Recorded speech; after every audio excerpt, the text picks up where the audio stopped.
Olá, professores! Hoje eu vim aqui te dar 4 dicas para você ensinar matemática no ensino fundamental e acabar de uma vez por todas com essa conversa que criança não aprende matemática, que matemática é difícil, que brasileiro não aprende matemática. Acabar com isso porque a gente aprende sim.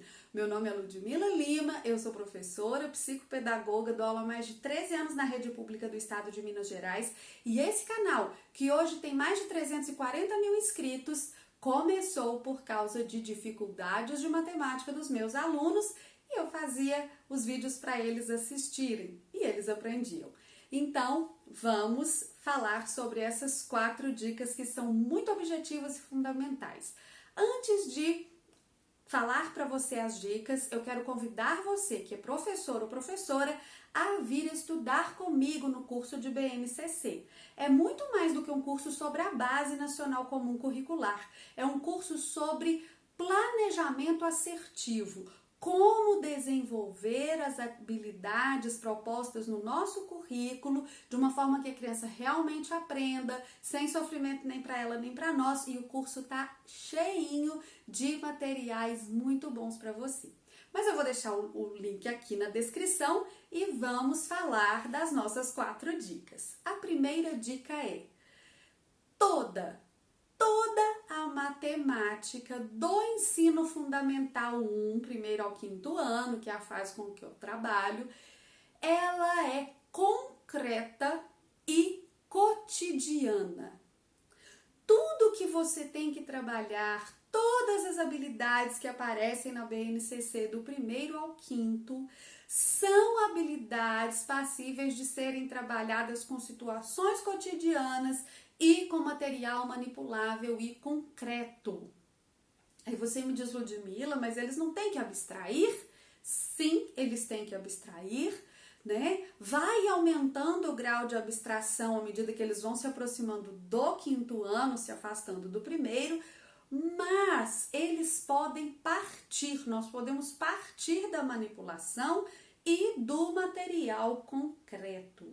Sistema de numeração decimal é completamente abstrato? Não, a gente consegue trabalhar, né, de maneira concreta para que a criança abstraia os números maiores depois, né, lá no 4º, 5º, 3º e tal. Então, de forma concreta, manipulável, com todo tipo de material que você possa usar e de forma cotidiana também, tá? Então, trabalhe trazendo para a criança essa noção que é concreto, né? Traga material para a criança manipular e leve para situações cotidianas, porque isso vai tornar mais significativo para a criança aprender. Segunda dica: use jogos e situações reais. Aqui, quanto aos jogos, eu tenho uma ressalva para fazer. Jogos pedagógicos, ludicidade, brincadeira não é tudo, mas ela facilita muito o nosso trabalho, ela facilita muito a aprendizagem das crianças. Quando eu digo que não é tudo, eu estou falando da sistematização que é necessária. A BNCC propõe um trabalho lúdico que vai buscar a vivência da criança que ela traz da educação infantil, que vai continuar esse trabalho lúdico, mas que propõe uma gradativa sistematização do conhecimento. Então, existem momentos em que nós vamos usar a atividade lúdica e existem momentos que nós vamos realizar outras atividades. Não dá para parar simplesmente e dizer que ensinou porque deu um jogo pedagógico. Qual que é a situação em que eu gosto de usar? Aqui eu estou falando que eu gosto, que eu ensino lá no curso, que eu proponho e que eu uso, tá? Mas é uma proposta. É usar em 2 momentos. O segundo eu vou deixar para daqui a pouco, mas o primeiro momento é aquele momento em que você quer despertar na criança alguma coisa, em que você quer que a criança perceba alguma coisa, em que você quer que ela descubra uma regularidade, você quer que ela descubra uma uma especificidade de alguma coisa que você está ensinando. Então, nesse momento, eu acho muito interessante eu dar o jogo da brincadeira.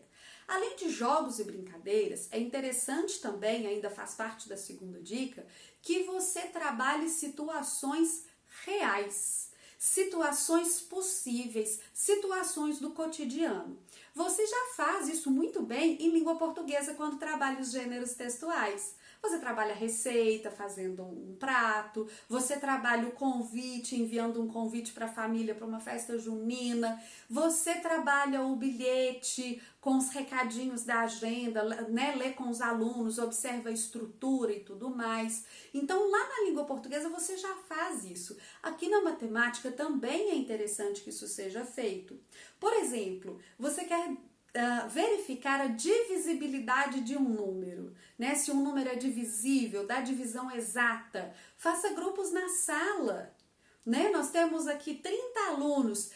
Como que dá para a gente agrupar esses alunos para a gente fazer um trabalho ou para a gente fazer uma brincadeira? Dá para dividir em 2 grupos? Dá para dividir em 3? Dá para dividir em 4? Dá para dividir em 5, 6, 7, 8, 9? Quais são os números, quais são os divisores do número 30? Se você faz com os alunos, isso toma outro significado, eles fazem a experimentação das divisões e vão descobrir essa divisibilidade. Depois você leva, né, para a abstração. Então, primeira dica é prático e é concreto. Segunda dica, use jogos, né, em momentos desejáveis, com intencionalidade, em momentos estratégicos e use também as atividades reais do cotidiano, situações reais para usar essa matemática. Terceira dica, não se esqueça da sistematização. Na segunda dica eu falei um pouco disso. É necessário sistematizar o conhecimento. Depois de jogar, um registro bem elaborado pelo professor daquele jogo, uma tabela da pontuação, né? Ou um registro de por que isso funciona desse jeito. Aqui depende do jogo, depende da situação, mas os registros, a sistematização, o que a gente pode envolver em sistematização? Veja só. A linguagem matemática, que é totalmente diferente da linguagem da língua portuguesa, por exemplo. Os sinais envolvidos naquilo que a gente está aprendendo é maior e menor? Contém, está contido? Pertence, não pertence? Igual, vezes, multiplicação, né?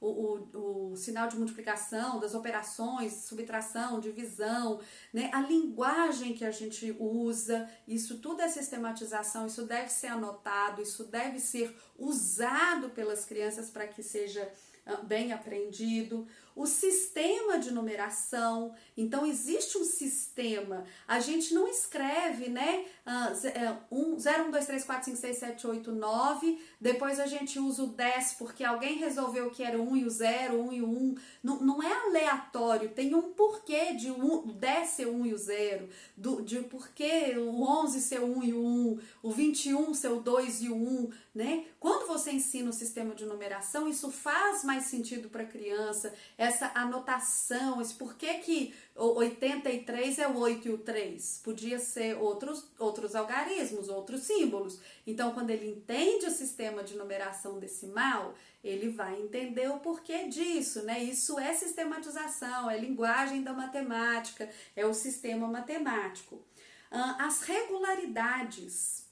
A gente joga, a gente brinca, a gente vê situações no cotidiano. É interessante o professor despertar no aluno o olhar para as regularidades. Então, toda vez que a gente fez isso, aconteceu isso.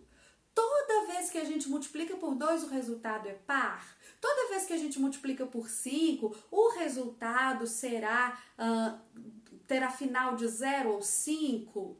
Toda vez que eu multiplico por 1, o número continua ele mesmo, né? Essas regularidades, né? Até do próprio sistema de numeração, né? Toda vez que eu multiplico por 10, o número termina em 0, é só acrescentar um 0 que eu já multipliquei por 10. Então, essas regularidades, essas coisas que podem estar nos números, que pode estar na geometria, né? Você não consegue fazer um polígono que tenha menos de 3 lados. você não consegue fazer um poliedro que tenha menos de 4 faces. Então, essa observação, notar isso e anotar isso também, né? Isso tudo é importante para a construção. Nas próprias operações, eu falei um pouco aqui de algumas propriedades das operações, né? Então, a sistematização, ela envolve isso, os registros, notar e perceber, vamos usar outra palavra para diferenciar melhor, perceber e anotar e registrar as regularidades, porque a matemática ela é toda feita de generalização, né? de regularidade. Então, isso é muito importante, né? Voltando, recapitulando, é tudo concreto e cotidiano. A gente pode usar o lúdico para despertar a percepção, para fazer as crianças entrarem em contato com aquilo, mas depois é necessário que a gente faça a sistematização junto com eles. E a quarta dica, que é muito importante e às vezes ela é negligenciada e nem é por maldade, é a fixação. A fixação, ela era o princípio de tudo quando os nossos avós ou os nossos pais estudavam. Eles decoravam sem antes terem entendido. Por causa disso, na nossa época, né, se você é assim mais ou menos da minha idade, se você está formando agora, você já não é dessa época mais. Mas na nossa época, assim, anos 90, anos 80, já existia uma discussão do ensino não ser decorado, do ensino não ser mera memorização. Mas acontece, gente, que é muito necessário a memorização daquilo que a gente aprende.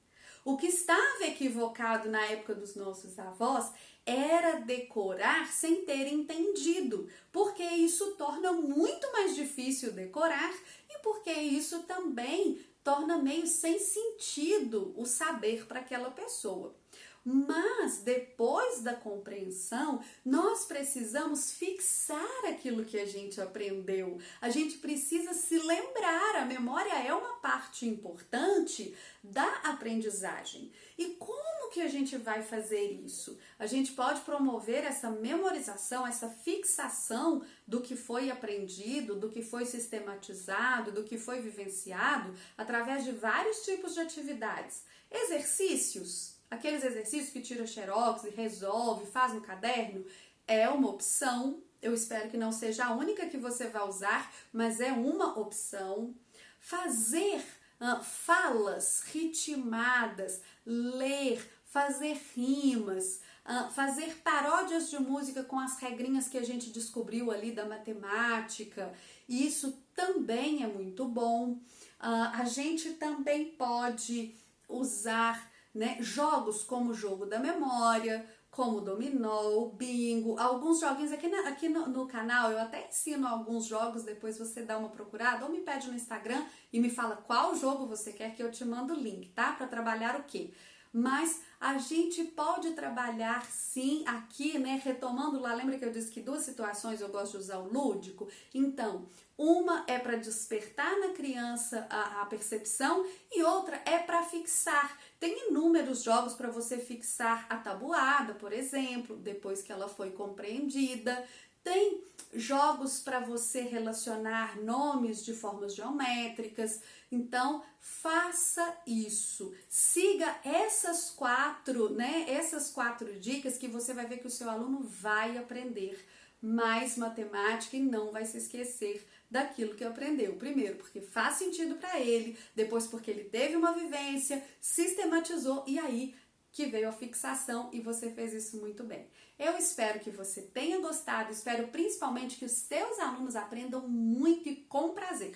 Se você gostou, curte, comenta, compartilha, se inscreve aqui no canal, me segue lá no Instagram. Um grande beijo e até a próxima!